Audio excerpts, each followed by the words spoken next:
Hello everyone, welcome to my channel Market Movers. अभी हम लोग निफ्टी और बैंक निफ्टी का कल के लिए डिस्कशन करते हैं।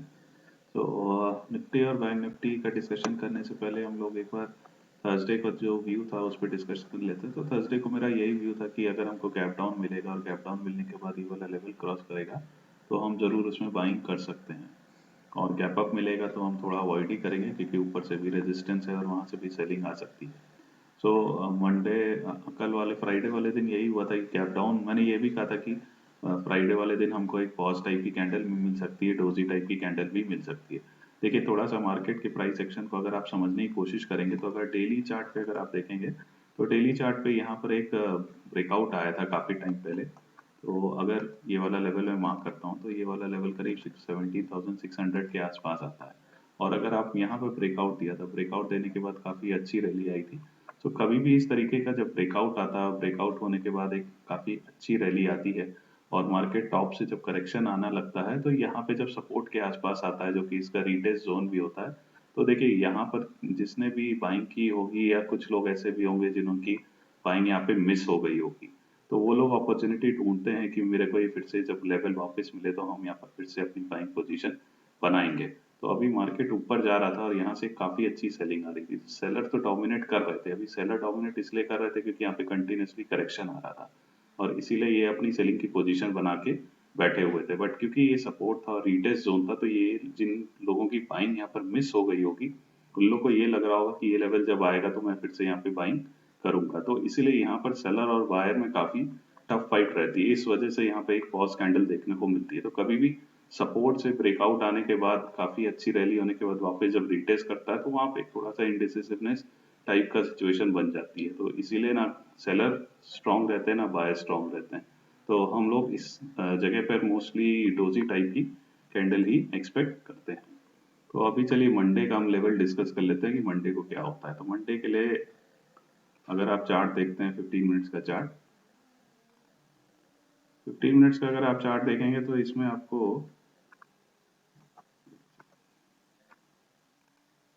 15 मिनट्स का चार्ट अगर देखेंगे, देखिए फ्राइडे वाले दिन यहाँ पे एक बहुत बढ़िया एक काफी स्ट्रॉन्ग गैप डाउन हुआ था और गैप डाउन होने के बाद ये लो रिस्पेक्ट हुआ और यहाँ पर एक छोटी सी हैमर टाइप की कैंडल बनी और हैमर टाइप से मार्केट ने रिवर्सल दिया और ये ऊपर की तरफ सस्टेन हुआ।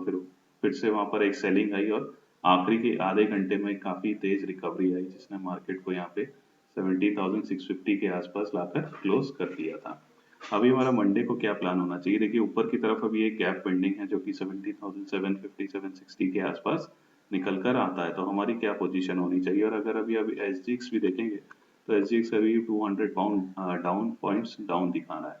तो अभी हमारा क्या व्यू होना चाहिए? देखिए, अगर थोड़ा सा पोजिशनल चार्ट डेली चार्ट देखते हैं तो डेली चार्ट पे निफ्टी के सपोर्ट्स कहाँ कहाँ निकल कर आते हैं। पहला सपोर्ट जो निकल कर आता है वो करीब 17,400 के आसपास आता है। उसके बाद दूसरा जो सपोर्ट आता है वो 17,155 के आसपास आता है और जो उसका नेक्स्ट सपोर्ट है वो 17,080 के आसपास आता है क्योंकि यहाँ पर भी एक गैप पेंडिंग है। और 17,080 के बाद फिर हमारा जो नेक्स्ट सपोर्ट निकल कर आता है वो 16,850 के आसपास आता है। तो ये पोजिशनली सपोर्ट्स हैं निफ्टी के लिए आने वाले टाइम पे। तो जैसे जैसे लेवल्स ब्रेक होते जाएंगे वी कैन एक्सपेक्ट कि ये सब सपोर्ट्स हमको निफ्टी यहाँ पर आपको आते हुए दिख सकता है। बट ये सब पोजिशनल लेवल है, ये इंट्राडे के लेवल्स नहीं है। इंट्राडे में हमें थोड़ा सा देखना पड़ेगा 15 मिनट्स के चार्ट के हिसाब से। तो 15 मिनट्स के चार्ट के हिसाब से मंडे को हम क्या कर सकते हैं? देखिए, अगर मंडे अभी ये 200 पॉइंट डाउन दिखा रहा है but still I am not sure कि 200 पाउंड पॉइंट डाउन खुलेगा मंडे को।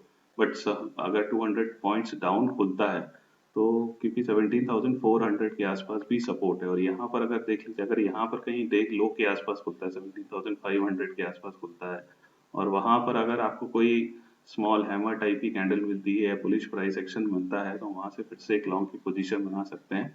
और हमारा जो टारगेट होगा 17,550 और उसके बाद दूसरा टारगेट होगा 17,650 के आसपास। देखिए, यही जो सिनेरियो यहाँ पर बना था फ्राइडे को, वही सिनेरियो मैं मंडे को भी एक्सपेक्ट करता हूँ कि ये गैप डाउन हुआ, गैप डाउन के बाद एक रिकवरी आई और मार्केट ऊपर की तरफ गया। तो मंडे वाले दिन ये सिचुएशन फिर से रिपीट हो सकती है। बट उसके लिए मेरे को थोड़ा सा वेट एंड वॉच करना पड़ेगा। गैप डाउन खुलेगा तो गैप डाउन में मैं तुरंत सेलिंग नहीं करूंगा, थोड़ा सा वेट एंड वॉच ही करूंगा कि वहां पे क्या प्राइस एक्शन बन रहा है, किस तरीके से ये कुछ हैमर टाइप की कैंडल हमें दिख रही है अगर उसके बाद कुछ रिवर्सल जोन दिखता है तो फिर मैं बाइंग की पोजीशन बनाऊंगा। सेलिंग की पोजीशन देखिए, अगर ये यहाँ पर खुलता है सीधे 17,500 के आसपास और वहां पे थोड़ा बहुत टाइम स्पेंड करता है, टाइम स्पेंड करने के बाद अगर ब्रेकआउट देता है तो मैं ऊपर का जो लेवल है उसके ऊपर अब मेरा स्टॉप लॉस रख के, मान लीजिए कुछ ये जोन है और यहाँ पे खुलता है और यहाँ पे टाइम स्पेंड करता है और इसके बाद फिर नीचे की तरफ ब्रेकआउट देता है, तो इसके ऊपर मेरा का स्टॉप लॉस होगा। टारगेट मेरा 17,400 और उसके बाद 17,300 से फिर 370 के टारगेट्स में लेके चलता हूँ निफ्टी के लिए। अभी मान लीजिए कि बहुत बड़ा गैप डाउन खुल जाता है, जैसे कि 200 पॉइंट दिखा रहा है और हमारी जो क्लोजिंग हुई है वो 17,617 की हुई है, तो सीधे अगर ये आपको 17,400 के आसपास ही खुलता है तो वहां पर भी मैं थोड़ा सा वेट एंड वॉच ही करूंगा और तुरंत अपनी सेलिंग की पोजीशन या बाइंग की पोजीशन नहीं बनाऊंगा, क्योंकि 17,400 is also a good support. तो वहां पर भी जब कुछ प्राइस एक्शन मेरे को बुलिश अगर दिखेगा तो मैं वापस फिर से सेलिंग की बाइंग की पोजीशन बना सकता हूँ। अगर वहाँ अगर ये देखिए एक चीज और भी है, 17,400 के ऊपर खुलता है और ऊपर खुलने के बाद अभी क्या है कि मार्केट थोड़ा सा बेरिश जोन में आ चुका है और ये जो प्रीवियस जो लो था फ्राइडे वाला लो 17,480 के आसपास, तो अगर कहीं नीचे खुलता है और नीचे खुलने के बाद ये वापस ऊपर की तरफ जाता है, मान लीजिए यहाँ पे कहीं खुलता है 17,400 या 485 के आसपास और उसके बाद वापस ऊपर जाता है और फिर जब इसको तोड़ता है तो वहां पे मैं अपनी सेलिंग की पोजीशन बनाऊंगा, इसके ऊपर मेरा स्टॉप लॉस होगा। तो ये सिनेरियो होगा गैप डाउन के लिए। तुरंत मैं कुछ एंट्री नहीं लूंगा गैप डाउन में, तुरंत ना सेलिंग करूंगा ना बाइंग करूंगा। हाँ, सेलिंग के लिए मैं थोड़ा सा वेट करूंगा कि अगर मुझको थोड़ा सा पुल बैक आ जाता है, पुल बैक के बाद फिर इस एरिया को टच करके इस लेवल पर तोड़ता है तो फिर मैं अपनी सेलिंग की पोजीशन बनाऊंगा इसमें। अब मान लीजिए कि गैप डाउन नहीं खुलता है, फ्लैट खुलता है, फ्लैट खुलता है मान लीजिए कि 17,617 जो हमारी क्लोजिंग है उसी के आसपास ही खुलता है, तो उसके आसपास अगर खुलता है, खुलते ही 17,650 को ब्रेक कर देता है तो मेरा जो लेवल निकल कर आएगा वो 17,700 के आसपास आएगा और 17,700 के बाद फिर 17,750 के जो नेक्स्ट टारगेट मेरा का निकल रहा है, जो कि यहाँ पे गैप फिलिंग का जोन हो सकता है। मान लीजिए कि इसी जोन में खुलता है कहीं, तो थोड़ा सा हमको वेट एंड वॉच ही करना पड़ेगा, क्योंकि अगर इस रेंज में घूमता है तो यहाँ पर ऊपर भी एक रेजिस्टेंस का जोन है और नीचे भी एक सपोर्ट का जोन है। तो अगर इसी बीच में कहीं खुलता है तो थोड़ा सा हमको वेट एंड वॉच ही करना पड़ेगा। यहाँ पे टाइम स्पेंड करेगा तो नीचे की तरफ, ऊपर की टाइम स्पेंड करेगा तो हम ऊपर की तरफ व्यू अपना निफ्टी का बना के चलेंगे। तो ये मेरा निफ्टी का व्यू है। अभी हम लोग जो है बैंक निफ्टी का व्यू देख लेते हैं। तो बैंक निफ्टी का भी अगर आप चार्ट देखेंगे तो 15 मिनट्स का चार्ट में यहाँ पर बैंक निफ्टी ने एक बहुत बड़ा गैप डाउन दिया था। गैप डाउन देने के बाद अगर आप देखेंगे कि यहाँ पर इसने फिर से एक सपोर्ट लिया और सपोर्ट लेने के बाद ऊपर की तरफ चलने के बाद एक काफी अच्छा फिर से करेक्शन आया था। करेक्शन के बाद आधे घंटे में एक शार्प रिकवरी ऊपर की तरफ हमें देखने को मिली थी। तो अभी पहले हम लोग पोजिशनल का चार्ट देख लेते हैं इसमें। तो पोजिशनल का अगर आप चार्ट देखेंगे तो बैंक निफ्टी का सपोर्ट कहाँ पर निकल कर आ रहा है। बैंक निफ्टी का सपोर्ट जो है, हमारा सपोर्ट जो है 37,050-60 के आसपास निकल कर आता है। उसके बाद 36,800 के आसपास निकल कर आता है और उसके बाद फिर हमारा जो नेक्स्ट सपोर्ट है वो करीब करीब 36,500 के आसपास निकल कर आता है। तो ये हमारे पोजिशनल के लेवल्स हैं बैंक निफ्टी के। तो जैसे जैसे अगर ये लेवल्स टूटते हैं तो हम नीचे के जो लेवल्स हैं वहां तक बैंक निफ्टी को जाते हुए देख सकते हैं। अभी 15 मिनट्स का चार्ट अगर देखते हैं इंट्राडे लेवल के हिसाब से हमको मंडे किस तरफ अपनी एंट्री या ट्रेड लेना चाहिए, तो उसमें अगर 15 मिनट्स का चार्ट देखेंगे तो गैप डाउन के बाद एक हमने देखा कि बैंक निफ्टी ने यहाँ पर सपोर्ट लिया, यहाँ पर सपोर्ट लिया, यहाँ पर 3 बार ये इस जोन से सपोर्ट फ्राइडे वाले दिन बैंक निफ्टी ने लिया था। तो ये जो जोन है 37,250 240 या 200 का भी जोन है। इस कैंडल का जो भी लो अगर आप देखेंगे तो सबसे ज्यादा जो लो निकल कर है करीब करीब 37,245 37,224। तो 37,220 से लेके 250 तक का ये जो जोन है ये थोड़ा सा इंट्राडे लेवल के हिसाब से एक अच्छा सपोर्ट आप बोल सकते हैं। तो अभी हमारा बैंक निफ्टी का जो व्यू है उसमें मान लीजिए कि अगर ये गैप डाउन खुलता है जो कि SGX अभी भी दिखा रहा है और अगर 400-500 पॉइंट गैप डाउन खुलता है तो गैप डाउन खुलने के बाद देखिए फ्राइडे वाले जो चीज हुई थी, गैप डाउन होने के बाद यहाँ पे सपोर्ट लिया और सपोर्ट ब्रेक ये सब हैमर टाइप के कैंडल्स बनाए, 2-3 कैंडल ने पॉज लिया और वहां पे ब्रेकआउट देके ऊपर की तरफ एक अच्छा मूव हमको दिया था। तो यही सिचुएशंस हमको मंडे वाले दिन भी रिपीट होते हुए देख सकती है कि यहाँ पर ये मार्केट गैप डाउन खुला और गैप डाउन होने के बाद यहाँ पे टाइम स्पेंड किया, यहाँ पे कुछ पॉज कैंडल बनाई हैमर टाइप या कुछ डबल बॉटम टाइप का चार्ट स्ट्रक्चर बना के अगर ये ऊपर की तरफ ब्रेकआउट देता है तो हमारा जो टारगेट होगा 37,500 का होगा। उसके बाद जो नेक्स्ट टारगेट होगा तो 37,730 के आसपास हमारा टारगेट होगा।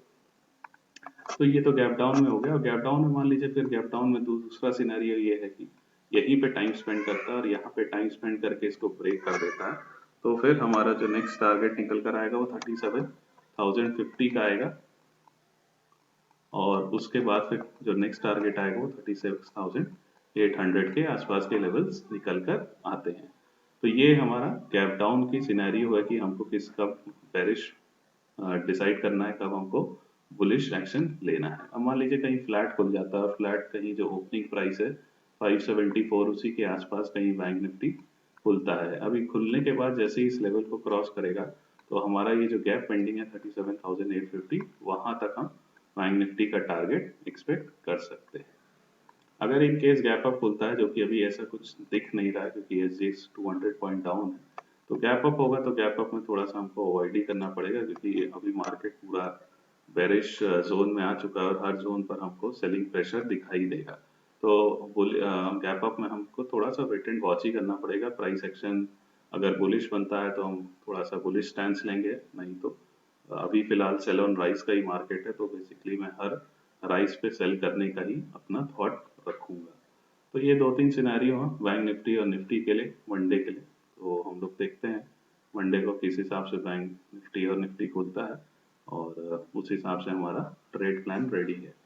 तो अगर आपको मेरा वीडियो अच्छा लगता है तो please like, share and subscribe. और मैं ये देख रहा हूँ कि लोग लाइक तो नहीं कर रहे हैं, थोड़ा सा लाइक भी कम है और सब्सक्राइब भी कम है, व्यूज़ काफ़ी हैं, ज़्यादा हैं, बट उस हिसाब से थोड़ा सा लाइक एंड सब्सक्राइब नहीं है। So please keep on sharing and keep on liking and subscribing my channel. Thank you so much.